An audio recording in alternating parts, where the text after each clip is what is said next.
বসন্তকাল হলো ঘোরার জন্য একদম পারফেক্ট টাইম। আর এইরকম সময়তেই দুপুরে বা বিকেলের দিকে হঠাৎ করে ধারে কাছে কোথাও একটু ঘুরতে যেতে ইচ্ছে করে।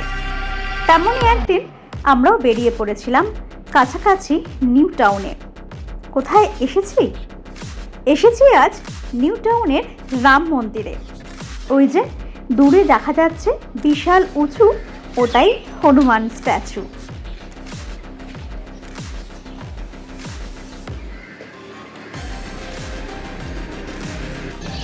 Hello friends, welcome back to my channel Life's Wishlist Beyond Limitations.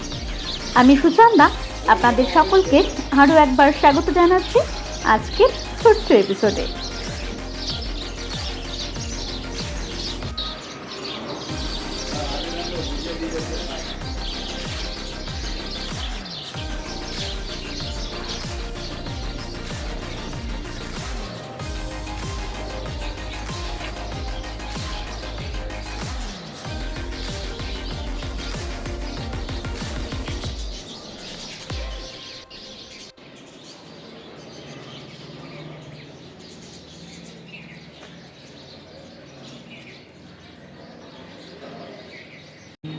New টাউনে ইকো পার্কের 6 নম্বর গেটের পেছন দিকটায়, বা বলতে পারেন প্রপারলি জায়গাটার নাম হাতিয়াড়া, সেখানেই রয়েছে এই রাম মন্দির।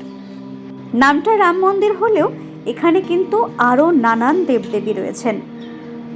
যেমন রয়েছে এক বিশাল বড় শিব মূর্তি, বিশাল উঁচু হনুমান মূর্তিটা তো আপনারা আগেই দেখেছেন। তবে ওই হনুমান মূর্তির ভেতরে কিন্তু প্রবেশ করা যায় না, সেটা শুধুমাত্র দূর থেকেই দেখতে হয়। কিন্তু এই শিব মূর্তিটার একদম কাছে আপনি যেতে পারবেন। যদি আপনারা বাসে যেতে চান তাহলে ইকো পার্কের 4 নম্বর গেটে নামতে হবে। 4 নম্বর গেটে নেমে সেখান থেকে কোনো টোটোওয়ালাকে বললে পরেই আপনাকে এই মন্দিরে নিয়ে আসবে। তবে মন্দির চত্বরে এখনও কিন্তু কনস্ট্রাকশনের কাজ চলছে এবং রক্ষণাবেক্ষণের যথেষ্ট অভাব রয়েছে। যে উঁচু হনুমান মূর্তিটা দেখতে পাচ্ছেন সেখানের ভেতরে রয়েছে অফিস, সেখানে কিন্তু বাইরের মানুষজনের প্রবেশ নিষেধ। এখানে যে জলাশয়টি রয়েছে সেটির অবস্থাও খুব একটা ভালো নয়, জল কিন্তু আরও পরিষ্কার রাখা উচিত। তবে এই ছোট পুকুরটির মধ্যে বেশ কিছু মাছ ছাড়া রয়েছে। একদিকে ভালো, এতে হয়তো মশার উপদ্রবটা হবে না। আপনারা যদি এখানে পুজো দিতে চান তবে মন্দিরের বাইরেই বেশ কিছু দোকান রয়েছে, সেখান থেকে পুজোর ডালা কিনে নিতে পারেন। তবে আমরা এমনি ঘুরতে গিয়েছিলাম, আর যখন সেখানে গিয়েছিলাম তখন আমি আগেই বলেছি যে মেন যে মূল মন্দিরগুলি রয়েছে সেই মন্দিরগুলির দরজা তখনও খোলা হয়নি, তাই আমরা বাইরে একটুখানি ঘুরে ফিরে দেখছিলাম।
এখানে কৃষ্ণের কালীয় দমনের যে মূর্তিটি রয়েছে এটা আমার খুব ভালো লেগেছে। যাই হোক, নির্দিষ্ট সময়ে মন্দিরগুলির দরজা খুলে গেল। এখানে চাইলে আপনারা কুপন কেটে খাবারও খেতে পারেন। এটি হলো মূল যে রাম মন্দির তার ভেতরটা। তবে রাম মূর্তি ছাড়াও আরও অনেক মূর্তি রয়েছে। এছাড়াও রয়েছে বালাজি মূর্তি, এটার মন্দিরটা একটু আলাদা। এছাড়াও রয়েছে আরও অনেক দেবদেবীর মূর্তি।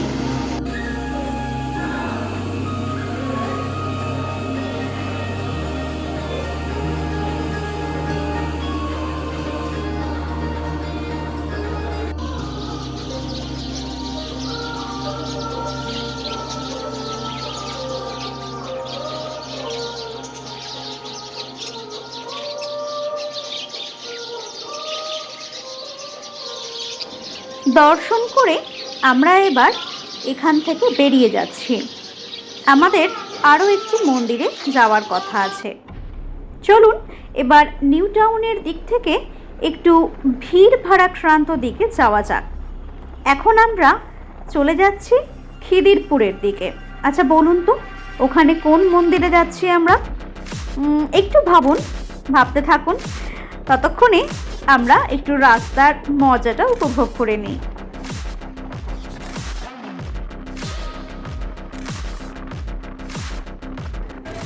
আমরা পৌঁছে গেছি আমাদের পরবর্তী গন্তব্যস্থলে।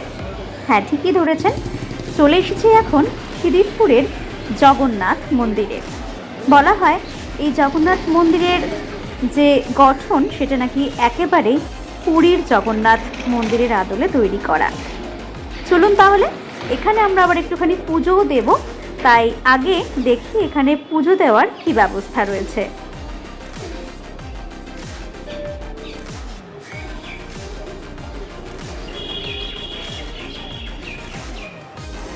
পুজো সামগ্রী এবং ভোগ নেওয়ার জন্য কাউন্টার রয়েছে।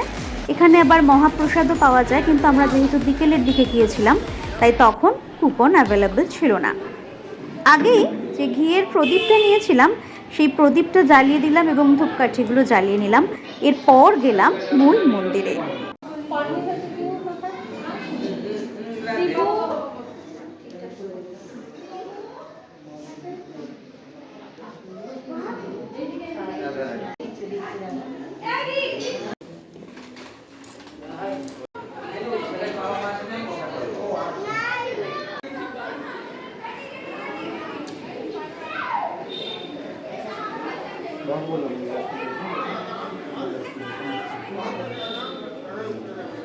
এখানেও কিন্তু জগন্নাথ মন্দির হলেও জগন্নাথ দেবের সাথে সাথে আরও অনেক দেবদেবীর পুজো এখানে হয়। অন্যান্য দেবদেবীর জন্য ছোট ছোট মন্দির এখানে করা রয়েছে।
এই মন্দির খোলা থাকে সকাল 6টা থেকে দুপুর 1টা এবং বিকেল 4টে থেকে আবার রাত 9টা পর্যন্ত।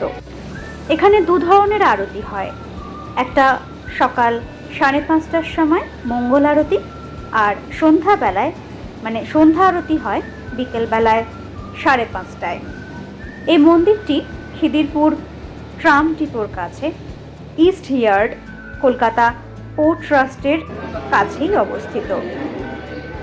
এখানে প্রতি বছর বেশ ধুমধামের সঙ্গেই রথযাত্রাও পালন করা হয়। 1969 সালের 23শে জানুয়ারি এই মন্দিরটি নির্মিত হয়েছিল। এই জগন্নাথ মন্দিরের পাশেই আরও দুটি ছোট ছোট শিব মন্দির রয়েছে। এটি হলো নাগা বাবা শিব মন্দির।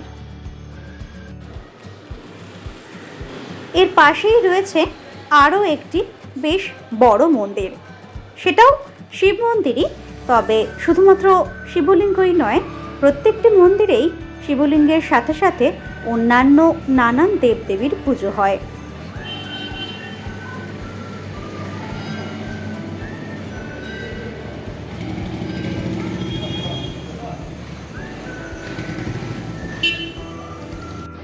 এই মন্দিরটার নামটা ঠিক দেখতে পাইনি, তার কারণ নামটা যেখানে লেখা ছিল সেটা সচরাচর মানে চোখে পড়ছিল না আর কি। তবে এই শিবলিঙ্গটা কিন্তু বেশ অন্য রকমের, আমার বেশ ভালো লেগেছে এই মন্দিরটা।